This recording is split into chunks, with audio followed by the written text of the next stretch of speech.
Oi pessoal, tudo bem com vocês? Hoje eu gostaria de falar por que eu escolhi um imóvel usado e não um imóvel na planta, tá bom? Só que antes de eu começar a entrar em detalhes, eu gostaria de fazer alguns adendos aqui para que você, aí na sua casa, não se sinta frustrado e nem culpado por algumas situações. Porque às vezes a gente entra na internet e se compara muito com a vida dos outros. Nossa, o cara tem 18 anos e já tem casa, já tem carro, já tem moto. Nossa, o fulano tem 22 anos e falou que tá milionário, que não sei o quê. Entendeu? E eu acho que isso fica muito mal explicado. Porque a pessoa, às vezes, está divulgando um curso, divulgando alguma coisa, e ela não entra em detalhes de onde saiu esse dinheiro. E você não sabe se foi de forma legal, de forma ilegal, se ela é rica, se ela é herdeira, da onde saiu, né? Será que eu tô tão assim pra trás na vida? Porque a gente normaliza umas coisas no Instagram, uma vida luxuosa, umas coisas, e você não sabe. Às vezes você tá batalhando, juntando ali o dinheirinho pra conseguir uma vida melhor, e vem um bem mais novo que você e já tá lá comprando casa e tal. E eu gostaria de explicar algumas coisas pra vocês, pra que não fique assim mal entendido, sabe? Por exemplo, nossa, ela comprou imóvel usado, eu que já estudei um pouco, eu que já sei mais ou menos, sei que imóvel usado você precisa pagar a entrada à vista, não é igual na planta que você parcela. Então como que é, né? Da onde, né? Vamos contextualizar.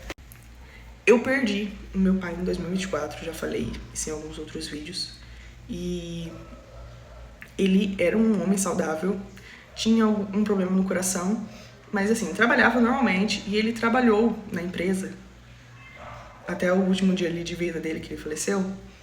Durante 30 anos ele trabalhou nessa empresa. E a minha herança foi o acerto da empresa comigo, com a minha família, né? Eu e minha mãe. Então a gente pegou esse acerto e dividimos nós duas, né? Esse foi o valor que nós recebemos. Então, eu já consegui uma parte, né, do dinheiro. Antes da perca do meu pai, eu sempre fui uma pessoa que sempre guardou muito dinheiro, sempre teve vontade de guardar tudo que eu recebia. Nos meus estágios, eu comecei a trabalhar com 16 anos. Então eu fazia de tudo para guardar, porque eu tive o privilégio de poder guardar. Eu tinha alguém para pagar minhas contas, né? Meu pai e minha mãe. E eu sei que muitos não têm esse privilégio. Eu sei que muitos têm que batalhar assim para conseguir juntar o dinheiro. E às vezes, muitas vezes não sobra dinheiro. Então por que eu estou contando isso? Para às vezes você vê e fala assim, nossa, mas né, como que é possível, né, uma coisa dessas? Então eu estou explicando de onde veio grande parte do valor de entrada que eu dei. Eu comecei a procurar imóvel no ano seguinte, no começo de 2025, quando surgiu a oportunidade de eu vir trabalhar aqui na cidade que eu me mudei. Só que eu me mudei pra cá e a empresa que eu trabalho custeia o meu aluguel. Eu moro na região sul aqui da cidade e eu adorei esse bairro, adorei essa região porque eu sou formada em biomedicina. Eu não trabalho na área ainda, mas eu tenho vontade de futuramente trabalhar. E aí eu queria morar em um local que eu pudesse ficar perto dos locais assim que eu poderia futuramente trabalhar e do local que eu trabalho atualmente. Então esse era um primeiro ponto, né? E aqui o aluguel, ele, gente, ultrapassa R$1.500, R$1.800 por mês. E aí eu já vi, assim, que pagar aluguel aqui na região sul não ia dar. Eu não tenho condições. Se eu ganho R$3.500 hoje, e o aluguel é R$2.000, o aluguel dessa casa é R$2.000, mais condomínio, mais IPTU, mais energia, mais internet. Acabou o salário, entendeu? Então, se fosse pra mim custear o meu aluguel aqui, eu não moraria aqui. Eu moraria em uma outra região, um local mais acessível pro meu bolso, certo? E desde o ano passado, quando surgiu a oportunidade de eu vir pra cá, como eu já gostava muito dessa cidade, falei, por que não tentar ver como que tá o mercado imobiliário, tentar ver, conhecer, saber mais sobre Minha Casa Minha Vida, como que é financiar um imóvel. Comecei a ver vídeos no YouTube do Minha Casa Minha Vida, mas sempre vendo imóveis na planta, né? Que você vai lá, parcela a entrada, paga juros de obra, enfim, quando fica pronto começa a pagar o financiamento com a caixa e todo aquele processo. E achei muito bacana, só que os imóveis na planta que hoje, nas regiões mais antigas da cidade, já tudo construído, então não tem onde colocar imóvel novo, né? Então as regiões são mais afastadas. Eu cheguei a ver alguns na zona norte, do outro lado da cidade, na faixa de preço que eu queria, que era no máximo, não podia extrapolar 300 mil reais. Na verdade, não podia extrapolar 250 mil reais, tá? Era assim o que eu coloquei de valor, que eu conseguiria parcelar, pagar, né, bonitinho, não me endividar tanto. Então eu estipulei esse valor. E neste valor, somente em outras regiões da cidade, mais afastados. Aqui próximo a mim, tem alguns apartamentos na planta também disponíveis para compra, mas todos passam de 270 mil reais. Ah, mas você não falou que era até 300 mil? Só que são estúdios, tá? Se for apartamento assim, com divisórias de cômodos, aí ultrapassa os 350 mil reais. Então pra mim já não dava. E eu não queria estúdio. Eu gravei um vídeo anterior aqui de coisas que eu abriria a mão e não na hora de fazer a compra do imóvel. E o estúdio era um deles, eu não queria um apartamento que fosse estúdio. Eu visitei alguns imóveis na planta, mas achei uma localização muito distante, muito longe, acesso apenas por rodovia. Se fosse cortar pelo meio da cidade, é coisa de 2 horas para chegar no serviço. E pra mim não era viável, eu não queria. Como eu tinha esse valor guardado, fora os valores que eu guardei anteriormente e depois que eu continuei guardando dinheiro, eu falei, vou procurar saber sobre imóveis usados e se tem direito a usar a minha casa e minha vida. Eu descobri que tinha essa possibilidade, só que era um pouco mais escassa. Por quê? É muito difícil a pessoa já ter o dinheiro. Eu fiz as contas ali e eu teria os 40% para um imóvel no valor de 250 mil reais. Que no caso, 50 mil reais. Você tem que dar de entrada. E foi o que eu fiz. Falei, vou buscar imóveis neste valor. Busquei, encontrei um bem próximo aqui na rua do apartamento que eu tô. Só que o que me incomodou foi algumas situações assim que eu fui visitá-lo e ele tava com um cheiro muito forte de cigarro. Os vizinhos todos fumantes, a senhora me informou, a moradora. E isso pra mim era um ponto negativo, porque eu não queria morar num local de fumantes. Eu não fumo, né? Que eu seria ali, no caso, uma fumante passiva, porque o cheiro da fumaça realmente era muito forte. Às vezes que eu fui visitar o apartamento, eu falei, não, pra mim não dá. Pra mim seria um incômodo muito grande e eu não quis. Eu tava procurando imóveis nos sites, mas nada me agradava. Porque o que acontece? Imóvel usado, muitas das vezes, os armários estão detonados, os que têm armários planejados, e exige uma reforma maior, exige um gasto ainda maior com reformular, com planejar. E eu falei, não, pra mim não dá, então eu vou esperar. E se eu não encontrar, eu vou partir pro imóvel na planta. Um belo dia, eu vi um anúncio no meu Instagram de um imóvel no bairro, no mesmo bairro aqui, 3 quarteirões aqui pra trás do apartamento, que era um anúncio do Edivaldo e da Lucimara, que foram o pessoal que intermediou aí a compra desse imóvel. E tava um preço, assim, pelas fotos, tava muito barato, comparado aos imóveis que eu visitei do mesmo valor, sabe? Que era 250 mil. Eu falei, nossa, mas tá muito bonito, né? Tá muito novinho, os móveis, os planejados ali. Tem um vídeo no canal mostrando o apartamento. O tamanho também é bom, 52 metros quadrados. Os que eu vi nesse valor era tudo 30, 40, 45. Os que eram maiores estavam bem detonados, necessitavam assim de reforma grande. E aí eu fiquei assim, com o pé atrás, falei, nossa, tá com cara de golpe. Porque a gente tem que desconfiar, né, gente? Aí fui atrás do corretor, fui atrás da esposa do corretor, que eles são corretores juntos. Pedi pra ver o imóvel pessoalmente, pedi o número do CRES deles, procurei no Google o CRES deles, vi se fazia anos. E fazia anos que eles tinham o CRES ativo, procurei no Reclame Aqui, joguei o CRES deles em tudo quanto é lugar pra ver se tinha alguma coisa, o nome e tal. Na internet, no Jus Brasil, se tem processo, porque, gente, vocês têm que aprender a ser esperto, né? Porque golpe tem em todo lugar. E eu sou uma pessoa muito desconfiada, muito desconfiada. Então, assim, qualquer coisa assim, ainda mais que envolva muito dinheiro, eu preciso saber o que eu tô comprando, de quem que eu tô comprando, né?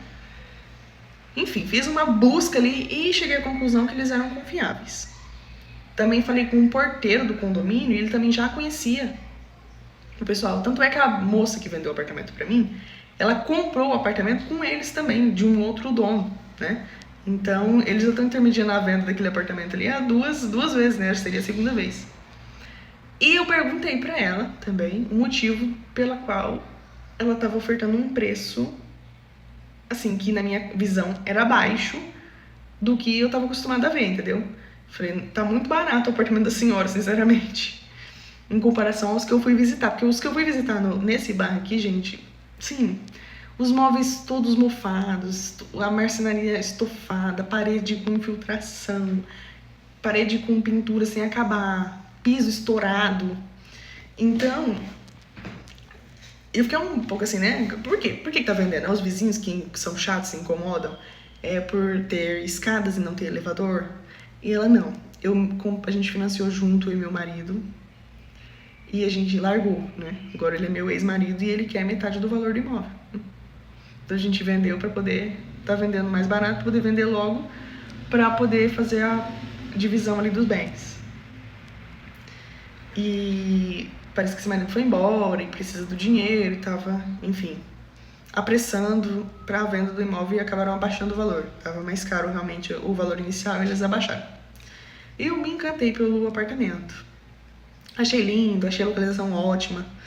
Achei assim, fácil acesso a mercado. Na rua da frente é uma UBS, tem farmácia, tem mercado, tem acesso fácil à avenida principal aqui da cidade. Uma das avenidas principais, né? E eu adorei o apartamento. Falei, não, o que eu preciso fazer, né, pra conseguir comprar esse imóvel? E aí a corretora me orientou. Por isso, gente, que eu acho importante, se você for procurar imóvel direto com um proprietário, que você estude, assim, bem o que você precisa pedir, o que você precisa saber pra poder fazer uma compra, assim, que não vire um pesadelo, que seja um sonho e não um pesadelo, né, no futuro. E ela me explicou que eu teria que ter o valor, se eu fosse financiar pelo Minha Casa Minha Vida, que a gente poderia tentar, se fosse o caso do primeiro imóvel, né? Que eu teria que ter o valor de 40% do valor do imóvel. Eu falei, ok, eu tenho. Ela, mas você não pode ter só isso. Você precisa ter pelo menos uns 15 mil ou 20 mil a mais para poder conseguir pagar as custas com a Caixa, as custas com a prefeitura, custas com escritura. Você tem? Falei, você consegue me passar mais, assim, detalhado esses valores? E eu vou passar aqui pra vocês, tá? Eu não tenho mais a mensagem dela me passando a prévia dos valores, mas eu tenho o que eu paguei, tá? Eu paguei pra ela de corretagem um salário mínimo, R$ 1.680. Ela foi atrás de pegar certidão negativa de IPTU, certidão negativa de energia, água, condomínio, escritura. Ela foi na prefeitura pegar a segunda vez da escritura, matrícula do imóvel. Ela pegou e mandou tudo pra mim antes de eu concordar em comprar casa, porque eu queria saber se o imóvel tinha dívidas. Eu tive despesas com a Caixa. O dia que eu fui fazer a abertura da minha conta na Caixa, na minha conta corrente, que seria debitado o financiamento, eu tive que depositar R$ 4.600 para poder pagar as despesas lá com a Caixa. Seguro, que eles fazem a gente contratar seguro de vida, né? Despesas, lá aparece como outras despesas da Caixa, tá embutido nesses 4 mil. E os R$ 600 foi o correspondente bancário, tá? Que fez a consulta do meu CPF, que juntou todos os meus documentos, meus 3 últimos olerites, comprovante de endereço, imposto de renda. Esses documentos eu mandei pra ela, eu também precisei pagar ela, R$ 600. Paguei direto lá na Caixa também. Precisei pagar o ITBI, acho que é imposto... Eu vou colocar aqui o significado ITBI. Não sei o que, de bens imóveis. R$ 5.000, precisei pagar um boleto. A Lucimara foi lá na prefeitura, emitiu o boleto pra mim, mandou a foto e eu paguei os 5 mil. Paguei a ONR, que é aquela busca de matrícula atualizada, R$ 82, tá? E falta pagar a escritura agora, que eu não sei quanto que vai ser o valor, mas eu estou colocando aqui uma média de 3 a 4 mil reais, tá? Mas quando eu tiver o valor certinho, na próxima vez eu passo pra vocês. A entrada da casa, R$ 50 mil. Taxa de mudança, mesmo que eu não tenha nenhum imóvel, eu tenho que pagar a taxa de mudança assim que passa pro meu nome. mesmo que eu não vá entrar com nenhum móvel, na verdade eu vou mandar entregar picados, os imóveis vão chegar de maneira separada, não vou precisar ficar lá com o porteiro aberto, mas tive que pagar R$ 162,10. E assim que eu paguei a entrada da casa, como eu paguei assim, tipo, dia 5 do mês, dia 10 já venci o condomínio, eu também precisei pagar R$ 397,64. O IPTU, a mensalidade, ela não pagou do ano, né, de março, nós estamos em abril, comprei em abril, paguei em abril. Ela não pagou de março, então eu paguei março e abril junto, R$ 124,46 de IPTU, tá? E esses foram os gastos até agora. E aí vocês podem me perguntar, Isabela, demorou esse processo do dia que você foi visitar a casa até o dia que você pegou a chave? Eu fui visitar a casa no dia 2 de fevereiro de 2026 e eu assinei o contrato. Assim que você assina o contrato, você já pega a chave, tá? Porque você assina o contrato, pagou a entrada, você já pega a chave junto, tá? Todas as chaves e passa tudo pro teu nome. Bonitinho, energia, condomínio, IPTU, água. Água e IPTU ainda não passei pro meu nome porque eu tô esperando sair a escritura, tá? A prefeitura que exige que passe, que tenha a escritura atualizada para depois passar, tá? E eu peguei, assinei o contrato na Caixa dia 5 de abril. Dia 5 de abril, peguei. Dia 6 eu já tava com as chaves e com as coisas e já fui no imóvel novamente, tá? Então o prazo foi esse. Dia 2 de fevereiro, 5 de abril, tá? Então fevereiro, março, ali passando todas as documentações necessárias. Aí o que você precisa mandar para o correspondente? Nome completo, RG, CPF, comprovante de endereço atual, seus 3 últimos olerites, se você for CLT. Se você tiver alguma premiação, alguma coisa que você recebe por fora também, se você conseguir comprovar renda, você também manda. E foi o que eu enviei, eles fizeram a aprovação, mandam um engenheiro lá na Caixa, tá? Ah, esses 1.680, esqueci de avisar, que eu paguei para a corretora, também está incluso a visita do engenheiro. Se eu não me engano, é R$ 700 e ela pagou. Então não foi 1.680 que foi pro bolso dela por ela fazer esse serviço de escritura, de buscar coisa e tal. Porque o proprietário da casa já vai pagar uma porcentagem. Ele pagou R$ 10.000 para ela, né? Ela acompanhou um engenheiro da Caixa, tá? Esqueci de falar. Porque às vezes vocês pensam que tá embutido despesas com a Caixa, 4.600, e não está. Tá naqueles 1.680. O que acontece? Você espera sair a sua aprovação, saiu a tua aprovação, eles fazem uma previsão de quanto que vai ficar a sua parcela e quanto que vai ficar os seus juros e os valores, tá? A média. No meu caso ficou juros de 5,5% ao ano, pelo Minha Casa Minha Vida. Eu não quis utilizar o meu FGTS, eu deixei guardado por enquanto, não utilizei. Algumas observações. Quando você tem imóvel Minha Casa Minha Vida, você não pode quitá-lo nem amortizar parcelas com menos de 5 anos de financiamento. Então eu tenho que esperar 5 anos para poder começar a amortizar parcelas para diminuir o tempo, né? Porque eu fiz 420 meses, parcelamento são 30 anos. E então, qual que é o objetivo? Juntar dinheiro e quando der os 5 anos, pegar e pagar. Tá? Pegar e amortizar o máximo que eu conseguir para terminar de quitar logo. Hoje em dia, os contratos da Caixa de Habitação não são mais presenciais, que antes tinha que ir o dono antigo, o novo dono, quem está intermediando, todo mundo tinha que estar lá na Caixa no mesmo dia, no mesmo horário assinando. Hoje é digital, assina pelo Gov, tá? Então, tanto o marido da mulher, lá, o ex-marido, ele está em São Paulo, assinou pelo Gov, ele não precisou vir, ela também assinou via Gov, eu também assinei via Gov, e o pessoal da Caixa deu seguimento sem precisar ficar indo. Eu só precisei ir na Caixa para fazer a abertura da minha conta corrente, porque eu só tinha uma conta poupança. Ah, e a minha parcela ficou no valor de R$ 1.100 por mês. Para mim é um valor totalmente acessível, porque você não encontra aluguel neste valor, a não ser kitnet ou casa que você for morar compartilhado com outras pessoas. Pra mim é ótimo. O vídeo vai ficar enorme, né? Eu já vi aqui que vai ficar enorme. Mas era isso que eu tinha pra passar pra vocês, tudo.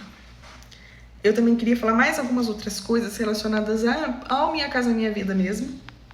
Mas vou esperar vocês terem alguma dúvida, alguma coisa, pra mim poder me direcionar melhor, tá bom? Algumas coisas eu tenho aqui, como air fryer, liquidificador, máquina de café, cafeteira, né? panela elétrica, algumas coisas eu tenho, mas móveis e eletrodomésticos eu não tenho nada. Cama, não tenho. Geladeira, não tenho. Fogão, eu não tenho. Então são coisas que eu vou comprar também. Eu vou anotar tudo que eu tive de gasto e quero mostrar pra vocês também quanto que custa pra mobiliar uma casa pra 2 pessoas, tá? Assim, só com o básico e depois a gente vai decorando, tá bom? Um beijo pra quem assistiu até aqui, até o final, tá?